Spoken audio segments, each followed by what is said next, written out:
Phyllis reaches out to Dumas after a showdown with Victor. Billy walks into the club and runs into Adam and Chelsea on their way out. He informs them he knows about Victor's plan to smear him in the press and remarks that the mustache overplayed his hand by giving him an ultimatum. It's not going to happen. He tells Adam to take his best shot. They all know how much he wants to please Daddy. Adam suggests Victor knew how he'd react and is already making his next move. That's why he always loses. Victor's always 10 steps ahead of him. Billy and Adam keep sparring verbally about Victor. Billy calls him a cutthroat son of a bitch. Adam needles about the Abbott house being a shrine to John. Chelsea interjects and asks Adam to stop. Billy says his father was an honorable man and mocks Adam for the fear he must have of his old man's rejection and being banished from the kingdom. Adam's sorry his life is full of resentment, mistrust and hatred.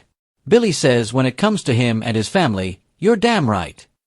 Adam steps away to take a call and Billy bets Chelsea that the phone call is marching orders to put a hit out on him. Chelsea informs Billy he's not making things better by sniping. Billy asks if she regrets getting back with Adam. Chelsea doesn't want to discuss Adam with Billy and snarks that it must be exhausting being constantly at war. Billy claims it's out of his hands most of the time. Chelsea calls this a cop-out. Billy will stay in his lane if Adam does, but Daddy's pulling the strings on Puppet Boy. Chelsea reminds him there are kids involved and asks him to be the person who stops retaliating. Billy questions Chelsea about thinking he's the reasonable one and reminds her Adam and Victor are coming after him. Chelsea doesn't believe attacking him is Adam's priority. Billy says it's Victor's priority. Does she expect him to surrender? If he doesn't fight back, they will eat him alive. This battle isn't even about him. Adam and Victor want to taint him in Dumas' eyes, so he wants nothing to do with him. Chelsea asks why. Adam says she'll have to ask her boyfriend. Adam reappears and asks what he missed. Phyllis tries to play Victor. In the jazz lounge, Phyllis is sure Victor's aware that Billy's been in contact with his business rival, Aristotle Dumas. Victor asks what he has in the works. Phyllis first has to know his level of interest. She says she spoke to Summer, who is in Milan working on building Marchetti into an incredible brand.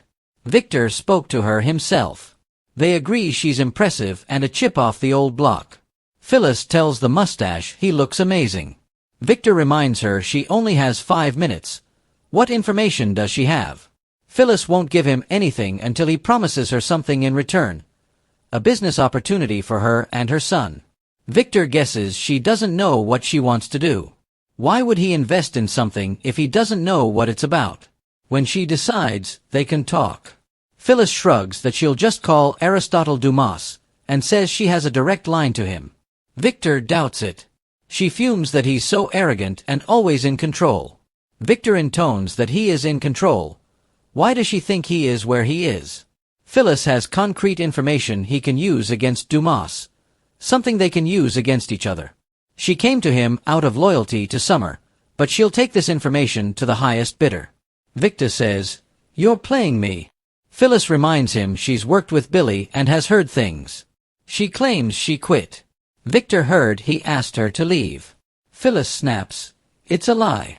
Victor says Billy doesn't like his ultimatum, so he wants to put Dumas and Newman in competition with one another for Chancellor. He tells Phyllis he's been playing this game for a long time. Billy Abbott will always revert to old form. Get it in your head. He's a loser. Phyllis tells Victor that's only part of the information. Victor thinks she's bluffing. If there were more information, he would know about it by now. Phyllis has information that can help him with his battle against Dumas.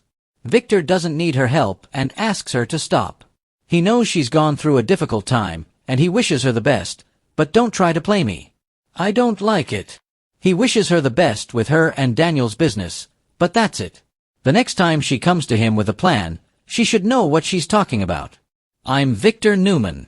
I know what I'm talking about. With that, he walks away. Damien confronts Nate. At Nate's place, he hangs up the phone and tells Audra that Damien and Amy will be there soon.